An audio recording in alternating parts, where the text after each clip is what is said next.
ఒక ముక్కలో చెప్పాలంటే ఎంటర్టైన్మెంట్ గోత్రం బ్లాక్ బాస్టర్ నక్షత్రం అని చెప్పుకోవచ్చు. సెకండ్ హాఫ్ చాలా బాగా వర్కౌట్ అయింది. అండ్ మూవీకి లోపలికి వెళ్ళేటప్పుడు రీమేక్ ఏమో అని చెప్పి ఒక చాలా భయంగా వెళ్ళాను లోపలికి. బట్ ఫస్ట్ హాఫ్ చూసేసాక రీమేక్ అయింటే బాగుండేది అనిపించింది. ఎందుకంటే ఫస్ట్ హాఫ్ అంత దరిద్రంగా ఉంది, అసలు ఏం లేదు, స్టోరీ లేదు, పెద్ద ఇదేం లేదు అనిపించింది. కానీ బట్ సెకండ్ హాఫ్ ఏదైతే స్టార్ట్ అయిందో ఎంటర్టైన్మెంట్ అయినా, లేదంటే ఆయన డైలాగ్స్ అయినా, లేదంటే కొన్ని ఫైట్ యాక్షన్ సీక్వెన్స్ అయినా సరే చాలా బాగా వర్కౌట్ అయ్యి కంప్లీట్గా ఫ్యాన్స్ ఆఫ్తో నింపేశాడు సెకండ్ హాఫ్ మొత్తం. అండ్ మెయిన్ పాజిటివ్ ఇంకోటి ఏదైనా ఉందంటే ఒక సెకండ్ హాఫ్లో వచ్చి ఒక రీమిక్స్ సాంగ్ చేశారు, దాని వరకు ఆడియన్స్ తద్దరిల్లిపోయింది, మామూలుగా నెక్స్ట్ లెవెల్ అనిపించింది. అండ్ ఇంకొక పాజిటివ్ అంటే ఆయన డాన్స్. పవన్ కళ్యాణ్ గారు లాస్ట్గా ఏ మూవీలో డాన్స్ చేస్తారో గుర్తులేదు, కానీ ఈ మూవీలో వేసిన డాన్స్ మాత్రం ఇంకొక 10 సంవత్సరాలు గుర్తుపెట్టుకుంటారు, ఆ లెవెల్ డాన్స్ అయితే పట్టింది. అండ్ మెయిన్ పాజిటివ్ కూడా ఏంటంటే డైలాగ్స్, ఏదైతే పంచ్ డైలాగ్స్ ఉంటాయి, లేదంటే బయట ఆయన క్యారెక్టర్ ఎలా అయితే ఉంటుందో ఆయన క్యారెక్టర్ ఇన్స్పిరేషన్ తీసుకొని రాసిన కొన్ని డైలాగ్స్ ఉంటాయి, దాని వరకు చాలా బాగా అనిపించింది ఆ డైలాగ్స్ వరకు.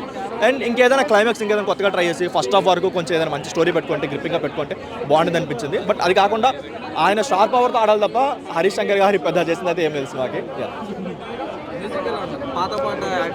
సాంగ్స్ వరకు చాలా బాగున్నాయి, ఏదైతే దేకలేంగ సాంగ్ అయినా, కాలరత్న సాంగ్ అయినా చాలా బాగుంది. అండ్ ఒక సాంగ్ ఓల్డ్ సాంగ్ రీమిక్స్ చేశారు, దాని వరకు ఆర్డర్ దద్దరిల్లిపోయిందని చెప్పుకోవచ్చు.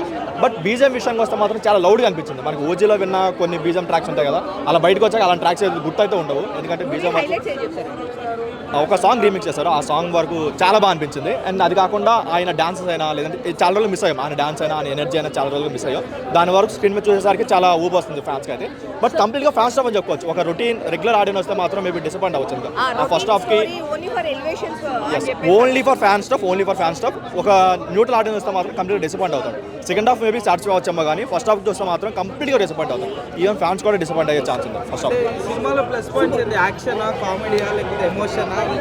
సెకండ్ హాఫ్లో వచ్చి ఎంటర్టైన్మెంట్ చాలా బాగుంది, ఆయన డ్యాన్స్ చాలా బాగుంది, ఒక వింటేజ్ సాంగ్ చాలా బాగా అనిపించింది. ఎందుకంటే ఆయన సాంగ్ ఆయన రీమేక్ చేయడం వల్ల చాలా బాగా ఫ్రెష్ ఫీల్ వచ్చింది.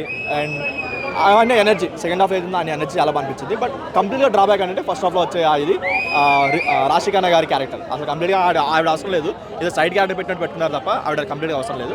బట్ ఫస్ట్ హాఫ్ చాలా బాగుంది. ఇంకేదైనా కొత్తగా ట్రై చేస్తుంటే క్లైమాక్స్ ఇంకొక బ్లాక్ బస్టర్ గబ్బర్ సింగ్ దగ్గరికి వెళ్ళొద్దేమో, కానీ ఇంకొక పాజిటివ్ ఏంటంటే ఇంకో సర్దార్ గబ్బర్ సింగ్ అవ్వలేదు, దాని వరకు అయితే హ్యాపీ.